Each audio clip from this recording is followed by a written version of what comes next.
నేను గత 8 సంవత్సరాలుగా ఇండిపెండెంట్గా ఒక వ్యక్తిగా సంస్థను నడుపుతూ చేస్తున్నటువంటి ప్రయత్నాలని అడ్డుకట్ట వేయడానికి మొదటి రోజు నుంచే ప్రయత్నం జరిగింది అధ్యక్ష.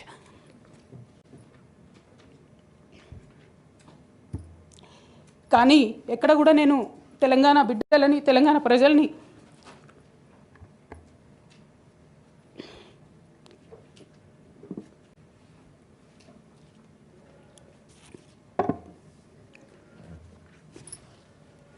వాళ్ళను డిసప్పాయింట్ చేయదు కాబట్టి నవ్వుతూ పనిచేస్తూ వెళ్ళిపోయిన అధ్యక్ష. ఇప్పుడు నా దగ్గరికి ఎప్పుడు పెద్దవాళ్ళు, పైరవికారులు, కాంట్రాక్టర్లు ఎవరు రాలేదు అధ్యక్ష. నేను ఎప్పుడు కూడా పేద ప్రజల మధ్యలోనే ఉండి పనిచేస్తున్నాను అధ్యక్ష.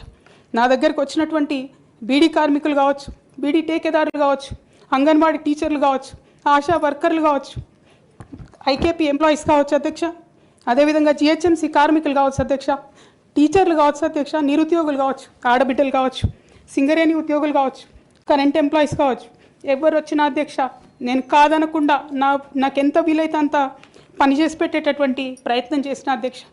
అయినా సరే అధ్యక్ష, పార్టీ మౌత్ పీసులుగా ఉండేటటువంటి పార్టీ పేపర్లు, పార్టీ ఛానళ్ళు ఏ ఒక్కరు కూడా ఎన్నడూ కూడా మద్దతు ఇవ్వలేదు అధ్యక్ష. అయినా సరే ధైర్యం వదులుకోకుండా మొక్కువని ప్రయత్నం చేస్తూనే వెళ్ళాను అధ్యక్ష.